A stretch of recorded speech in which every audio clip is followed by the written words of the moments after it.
কেউ বাকি থাকলো না জানেন। চারিদিকে যত যে ছিল সব্বার বিয়ে হয়ে গেল, দুমদাম যা বাজির আওয়াজ পাচ্ছি। কিন্তু আমার কি অবস্থা বলুন দেখিনি, বাড়িতে দুটো কালি ফটকা, একটাও ফাটছে না। চলুন তাই বলে কি বিয়ে বাড়ির মতন খাবারটা খাবো না? সেটা কিন্তু আচ্ছা কষিয়ে রমিয়ে রান্না করে ফেলেছি।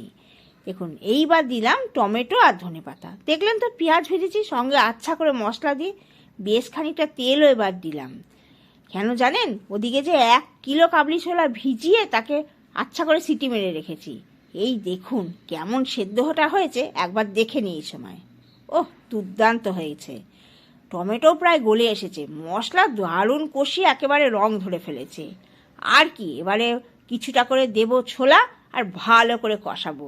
আমি আবার ওই একসঙ্গে সবটা দিয়ে কষিয়ে উঠতে পারবো না বোধহয়, তাই জন্য অল্প অল্প করে দিয়ে কষিয়ে আর এদিকে গরম জল চাপিয়ে রেখেছি। ব্যাস উপর থেকে জল দেব, তারপরে এরপরে এন্টি নেবে নুন আর মিষ্টি। তার জন্য একটু ভালো করে ঘেটে দেখে নিলাম, ভালো করে মিশেও গেছে। আর নুনের পরিমাণটা এবার একদম পারফেক্ট হয়ে যাবে। মিষ্টিটা আপনাদের উপর ছেড়ে দিলাম, যে যেমন খাবেন নেবেন। তবে চলুন আজকে লাঞ্চটা দেখিয়ে নিই। এটা তো ছিল ডিনারের ব্যবস্থা। এই দেখুন মেথি শাক বাদাম আর বড়ি দিয়ে করে ফেলেছি। তার সঙ্গে করেছি বেশ শুকনো শুকনো করে বাঁধাকপি। শীতের দিনেই শুধু এটাকে পাওয়া যায়, আর এই শীতকালে দারুণ লাগে আমলকি সেদ্ধ একটু নুন দিয়ে গরম ভাতে। ব্যাস ডিমের কালিয়া। কিন্তু সব দেওয়ার পরে মনে হচ্ছে ওরে বাপরে, আজকে তো কোনো কিছু ঝোলঝাল নেই।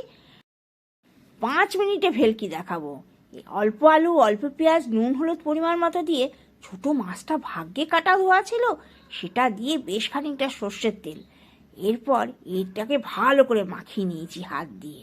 আর এই যে ছোট মাছের বাটি চচ্চড়ি, মোরলা মাছ যদি হয় তার কথাই নেই। এরকম উপর থেকে হাত ধোয়া জল, একটু ধনেপাতা, ব্যাস গ্যাসে বসিয়ে দিয়ে মাত্র 5 মিনিট, দেখতে দেখতে হয়ে যাবে। সত্যি একদম রেডি। আজ তবে আসি, বাই বাই।